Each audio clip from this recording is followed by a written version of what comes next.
was just starting out my writing career, I was asked to write my own contributor's note for an anthology I was part of. I wrote, "I am the only daughter in a family of 6 sons. That explains everything." Well, I've thought about that ever since, and yes, it explains a lot to me, but for the reader's sake I should have written, "I am the only daughter in a Mexican family of 6 sons." Or even, "I am the only daughter of a Mexican father and a Mexican-American mother." Or, "I am the only daughter of a working-class family of 9. All of these had everything to do with who I am today. I am the only daughter and only a daughter. Being an only daughter in a family of 6 sons forced me by circumstance to spend a lot of time by myself because my brothers felt it beneath them to play with a girl in public. But that aloneness, that loneliness, was good for a would-be writer. It allowed me time to think, to imagine, to read and prepare myself. Being only a daughter for my father meant my destiny would lead me to become someone's wife. That's what he believed. But when I was in 5th grade and shared my plans for college with him, I was sure he understood. I remember my father saying, "Que bueno, mija, that's good." That meant a lot to me, especially since my brothers thought the idea hilarious. What I didn't realize was that my father thought college was good for girls for finding a husband. After 4 years in college and 2 more in graduate school, and still no husband, my father shakes his head even now and says I wasted all that education. In retrospect, I'm lucky my father believed daughters were meant for husbands. It meant it didn't matter if I majored in something silly like English.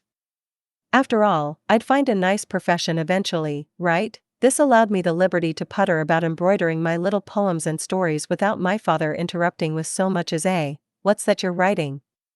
But the truth is, I wanted him to interrupt. I wanted my father to understand what it was I was scribbling, to introduce me as my only daughter, the writer. Not as "This is my only daughter. She teaches. Es master teacher." Not even professora. In a sense, everything I have ever written has been for him, to win his approval, even though I know my father can't read English words, even though my father's only reading includes the Browning Kesta sports magazines from Mexico City and the Bloody Alarma magazines that feature yet another sighting of La Virgen de Guadalupe in a tortilla or a wife's revenge on her philandering husband by bashing his skull in with a malcajit, a kitchen mortar made of volcanic rock. Or Thiefotenovelas, the little picture paperbacks with tragedy and trauma erupting from the characters' mouths in bubbles. My father represents, then, the public majority.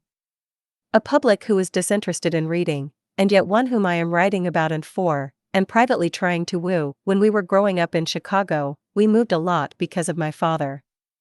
He suffered periodic bouts of nostalgia. Then we'd have to let go our flat, store the furniture with mother's relatives, load the station wagon with baggage and bologna sandwiches, and head south to Mexico City. We came back, of course, to yet another Chicago flat, another Chicago neighborhood, another Catholic school. Each time, my father would seek out the parish priest in order to get a tuition break and complain or boast, "I have 7 sons." He means hijos, 7 children, but he translated it as sons. I have 7 sons. To anyone who would listen. The Sears Roebuck employee who sold us the washing machine. The short order cook where my father ate his ham and eggs breakfasts. I have 7 sons. As if he deserved Amdal from the state. My papa. He didn't mean anything by that mistranslation, I'm sure. But somehow I could feel myself being erased. I'd tug my father's sleeve and whisper, "Not 7 sons. 6. And 1 daughter." When my oldest brother graduated from medical school, he fulfilled my father's dream that we study hard and use this our heads, instead of this our hands. Even now my father's hands are thick and yellow, stubbed by a history of hammer and nails and twine and coils and springs. Use this, my father said, tapping his head, and not this, showing us those hands. He always looked tired when he said it. Wasn't college an investment? And hadn't I spent all those years in college? And if I didn't marry, what was it all for? Why would anyone go to college and then choose to be poor? Especially someone who had always been poor. Last year, after 10 years of writing professionally, the financial rewards started to trickle in. My second National Endowment for the Arts Fellowship. A guest professorship at University of California, Berkeley. My book, which sold to a major New York publishing house. At Christmas, I flew home to Chicago. The house was throbbing, same as always, hot tamales and sweet amalshissing in my mother's pressure cooker, and every bottom me mother, 6 brothers, wives, babies, aunts, cousins talking too loud and at the same time, like in a Fellini film, because that's just how we are. I went upstairs to my father's room. One of my stories had just been translated into Spanish and published in an anthology of Chicano writing, and I wanted to show it to him. Ever since he recovered from a stroke 2 years ago, my father likes to spend his leisure hours horizontally.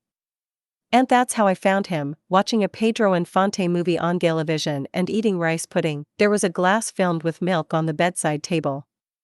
There were several vials of pills and bald Kleenex.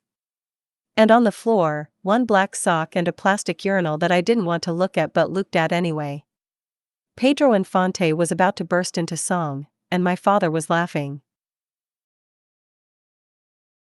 I'm not sure if it was because my story was translated into Spanish, or because it was published in Mexico, or perhaps because the story dealt with Tepeyac, that colonia my father was raised in, but at any rate, my father punched the mute button on his remote control and read my story. I sat on the bed next to my father and waited. He read it very slowly, as if he were reading each line over and over. He laughed at all the right places and read lines he liked out loud. He pointed and asked questions. Is this so-and-so? Yes, I said. He kept reading. When he was finally finished, after what seemed like hours, my father looked up and asked, where can we get more copies of this for the relatives? Of all the wonderful things that happened to me last year, that was the most wonderful.